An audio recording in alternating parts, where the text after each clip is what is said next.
성도 여러분, 2월 2일 월요일이 되었습니다. 2월 달 들어서 첫 주간이 시작이 됩니다. 한 주간 동안 하나님 안에 거하시기를 바랍니다. 오늘 말씀 산책은 에스겔 11장 16절입니다. 그런즉 너는 말하기를 주 여호와의 말씀에 내가 비록 그들을 멀리 이방인 가운데로 쫓아내어 여러 나라에 흩었으나 그들이 도달한 나라들에서 내가 잠깐 그들에게 성소가 되리라 하셨다 하고 아멘. 에스겔은 바벨론의 포로로 끌려가서 그발 강가에 거주하는 포로들 틈에서 섞여 살았습니다. 그런데 하나님께서는 환상 중에 그를 예루살렘으로 데려가셔서 그 성전에서 벌어지는 온갖 악한 우상 숭배들의 현장을 보게 하셨습니다. 그 환상 중에 예루살렘 성전을 보이신 하나님께서 그 성전이 무너지게 될 것, 하나님의 영광이 떠나게 될 것을 이제 말씀하셨죠. 그리고 얼마 지나지 않아서 바벨론의 3차 침공이 있었고 결국 예루살렘 성이 함락되면서 그 성전도 다 무너져 폐허가 되었습니다. 여러분, 바벨론의 포로로 끌려간 사람들이 슬퍼하는 가장 큰 이유 중에 하나는 성전이 없어졌다는 겁니다. 아직은 예루살렘에 성전이 남아있지만 포로로 끌려간 사람들은 다시는 성전에 드나들 수 없게 된 것 때문에 슬퍼했던 것이죠. 그런데 여러분, 몇 년 후면 예루살렘에 있는 성전이 무너져 내리게 되는 겁니다. 그러면 예루살렘에도 성전이 없고 바벨론에도 성전이 없는 거죠. 예루살렘에 남아있는 사람들은 무슨 생각을 했을까요? 저 포로로 끌려가는 사람들은 더 이상 성전에 올 수 없고 하나님을 예배할 수 없다. 그러나 우리는 아직 예루살렘에 남아 살면서 이 성전에서 하나님을 경외할 수 있다. 그렇게 생각을 했었습니다.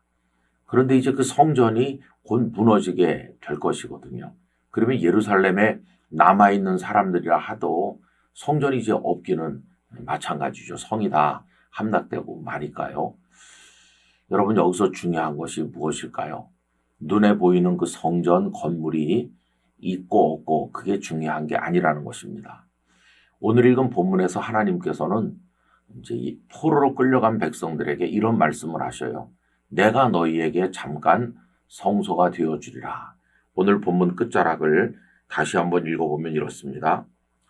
내가 비록 그들을 멀리 이방인 가운데로 쫓아내어 여러 나라에 흩었으나 그들이 도달한 나라들에서 내가 잠깐 그들에게 성소가 되리라. 아멘. 여러분, 성전이 중요한 이유는 거기 하나님이 계시기 때문입니다. 성전 건물에 경배하는 게 아니라 그 안에 계신 하나님께 경배하는 것이지 않습니까? 근데 만약 하나님께서 그 성전에 계시지 않다면 거기 가서 경배한들 그건 하나님께 경배하는 게 아니고 건물에다 경배하는 어리석은 일이 될 것입니다. 그런데 환상 중에 하나님께서 에스겔에게 보이신 것처럼 하나님께서는 그 안에서 벌어지는 우상 숭배에 진노하셨고 예루살렘 성전을 버리고 떠나시는 걸 보여주거든요. 이제 더 이상 성전에는 하나님이 안 계신 겁니다. 그러니 하나님 안 계신 성전 있으나 마나죠. 그건 성전 건물에 경배하는 거지 하나님께 경배하는 건 아니기 때문입니다. 오히려 하나님께서는 포로로 끌려간 사람들을 위로하십니다. 성전 건물 없다고 낙심하지 말아라. 내가 너희들에게 성소가 되어주겠다. 무슨 말일까요? 하나님께서 성전 건물은 없지만 포로로 끌려간 백성들 중에 임하여 계시겠다 하는 말씀인 것입니다. 여러분, 우리들은 이 종교의 형식과 내용에 관해서 생각을 해봐야 됩니다. 예배당 건물이 아름답고 거기 아주 시설이 좋아도 거기 하나님의 영의 임재가 없다면 아무 의미가 없는 거죠. 그러나 내가 산간 벽지에 초가삼간에 거주하고 작은 예배당에 가서 예배를 드려도 거기 하나님의 임재가 있다면 나는 하나님 앞에 온전한 예배자가 되는 거 아니겠습니까? 그래서 여러분, 중요한 것은 하나님께서 계셔서 우리의 예배를 받으시는가, 하나님이 함께 하시는가, 그게 중요한 것입니다. 근데 여러분, 하나님께서 왜 바벨론에서 그들에게 잠깐 성소가 되어 준다고 잠깐이라는 말을 쓰셨을까요? 그것은 다시 그들을 예루살렘으로 돌아오게 할 것이고 예루살렘 성전을 재건하게 할 것이기 때문에 잠깐 성소가 된다. 이렇게 말씀한 겁니다. 어쨌든 중요한 것은 어떤 마음으로 하나님을 참되게 경배하는가, 하나님이 거기 계시는가, 그게 중요한 것입니다. 그래서 19절, 20절 말씀에 이런 귀한 말씀이 있어요. 내가 그들에게 한 마음을 주고 그 속에 새 영을 주며 그 몸에서 돌 같은 마음을 제거하고 살처럼 부드러운 마음을 주어 내 율례를 따르며 내 규례를 지켜 행하게 하리니 그들은 내 백성이 되고 나는 그들의 하나님이 되리라. 비록 바벨론에 포로된 신세라 할지라도, 거기 성전이 없다고 할지라도 하나님께서 우리 중에 임하여 성소가 되시는 줄로 믿습니다. 하나님, 제게 새 마음을 주셔서 이 새로운 영으로 하나님을 높여 경배하게 하여 주옵소서. 이렇게 하는 게 중요하다는 것입니다. 그러므로 여러분, 어느 곳에 계시든지 하나님의 성령께서 우리 안에 거하시고 하나님이 주시는 새로운 마음으로 하나님을 높인다면 그것이 하나님 기뻐하시는 신앙생활이 될 것입니다.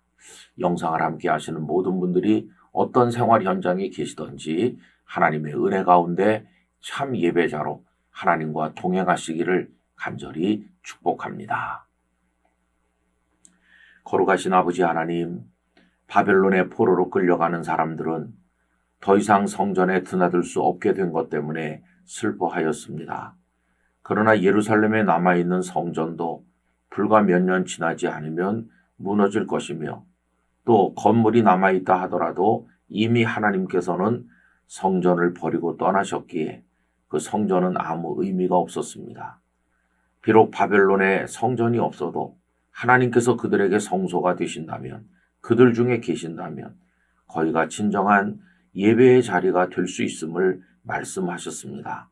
저희들이 어느 곳에 있든지 하나님 저희와 함께하여 주시고 저희의 경배를 받아 주옵소서. 저희에게 성소가 되어 주시옵소서. 예수님의 이름으로 기도하옵나이다. 아멘.